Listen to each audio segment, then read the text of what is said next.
everybody. Hope you're doing well today.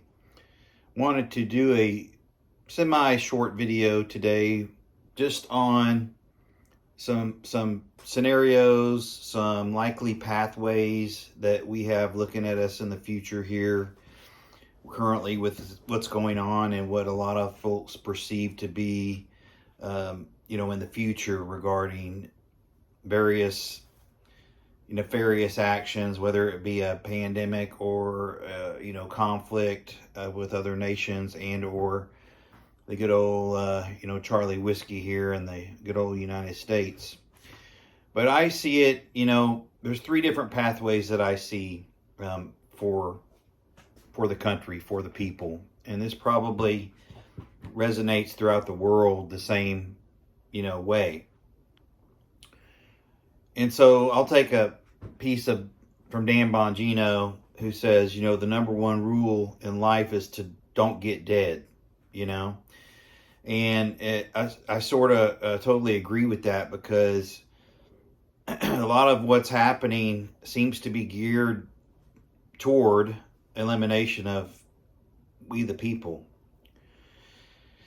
So the number one rule for me, and again, I'm piggybacking off of Dan, is don't get dead. So the three pathways that I sort of envision, and I'm sure a lot of you are on the same page here.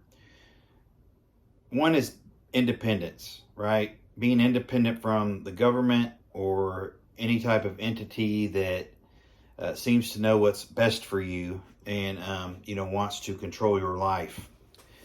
And then the second way is to be dependent on that entity or those entities, that government that wants to feed you and house you and care for you, wink, wink.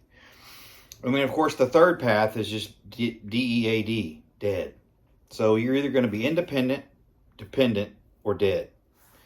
And that's the way I see it happening. And, you can get dead in any of those other two, but being independent is one of the reasons that I prep. And, I don't want to be dependent on the government or anybody else. I like to have networks and, family and friends and whatnot that I can rely on should things go to hell in a handbasket. I do consider that a necessity, regarding preps, networking. But the dependent route is certainly going to be the easiest route for a lot of people. And a good portion of America, loves easy because they're lazy.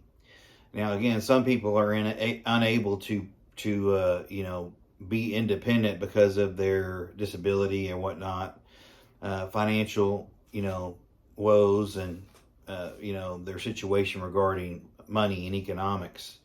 So there's a lot of people that are just going to be independent, one, because they're lazy and want others to do for them, and two, they don't have any other choice for the most part. I don't personally think that just because you have a disability that you can't prep and be independent. I think a lot of people are, but I think a good majority of those folks are just going to have to be dependent and, live with what the government or whatever entity says they can provide for them. So, those are the three pathways that I see this thing going. And the reason I prep, again, is to be independent and lessen the pain, if you will. We can't prepare for everything, obviously. And, we can go back and rehash this and that. But, I focus my preps on 5 areas. And they're really not in any particular order, but the sort of the hierarchy that I place them in is sort of based on sustenance and being able to, stay healthy, somewhat healthy, and, also being able to, provide security for yourself, your family, and your network. So the first one is water. And, obviously potable water, safe drinking water, filtered water, being able to properly filter and sanitize water is the number one prep. I don't care what anybody says. So whether you've got a Berkey or some other type of, 99.9% filtration system, Life Straws, Sawyer, Mini, whatever the case may be, have your have yourself the ability to filter water, and it's huge because you can bathe with non-potable water, but you shouldn't let any water that's not potable enter your body. Okay, so water, number one. Of course, food. Hopefully everybody understands that you have food put back. You're rotating it through. You're replacing it. You're topping it off as you go. Shelf life is huge. Things that are light and can be carried on your back or in a vehicle. You don't want to just upload a bunch of canned goods and have that on your shelf, because if you have to boogie out of town or whatever, you're going to be weighed down with a bunch of metal. And that's not. You want to be able to be mobile, if you will. And of course, meds is the number three prep. Over the counter stuff. Everybody's heard about the FDA cracking down on over the counter decongestants and whatnot, saying they don't work all of a sudden. They work fine for me usually, so no change there for me. So I'm sure that a lot of you feel the same way. And of course, along the med front, be sure that you are topping off your prescription meds, because there's no telling how that's going to be affected once this next pandemic gets rolled through here. Number four is security. Stuff like this right here, and I would be careful. Obviously, what you buy regarding calibers and whatnot. I would stick with a common caliber, such as a 9. Or a 5.56, or a 12 or 20 gauge, something like that. It's important that you have the ability to be proficient with those security devices, and you also have enough seeds that go with it, so you can take care of yourself and your family and defend your property. And then the number 5 prep that I sort of focus on is energy, because everybody keeps talking about the rolling blackouts and Ice-Mageddon when it happened down here in Texas. The grid is fairly unstable, I think, overall, no matter where you live. And, having some backups doesn't hurt, at least enough to maybe run a fridge or run a fan or two, or maybe a window unit, depending on where you live, cook, something like that.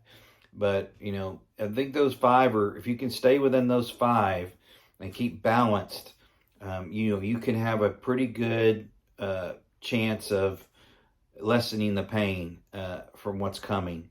And again, those 5 preps are water and water filtration, food, medications, security, and energy.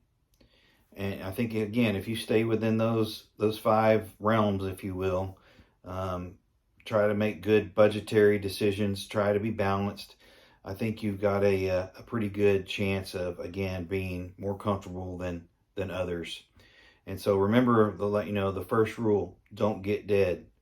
Be deliberate with your security. Pay attention. Know what's going on around you. Again, if something doesn't look funny, it doesn't look right, it looks funny, pay attention to it. If something is out of the ordinary, listen to that voice in your head or the hair on the back of your neck. If something doesn't feel right, it's probably not. And your area better than anybody, especially the immediate area around your home or your route to work or what have you. So what's out of place typically, and you should at least know what's out of place and have an idea of to put your antenna up and pay more attention to those things. As the economy continues to go downhill and inflation continues to rise, crime is just going to get more and more rampant. And there's going to be, opportunists out there that are looking for soft victims to, get what they have. So don't be afraid to, learn some security,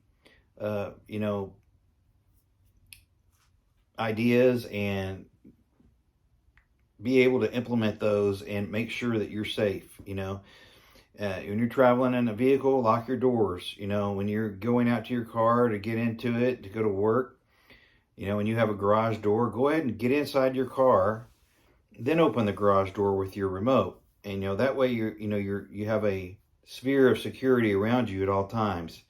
I think a lot of people, again, and I'm no different, they get lulled into a false sense of security because nothing has happened yet to them.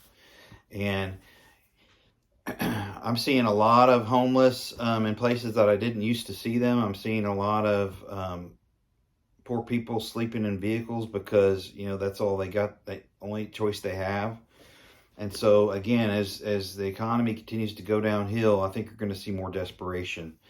And so I would encourage everybody to, again, you know, have that sphere of security, you know, mentally and physically, and be able to do what you need to do.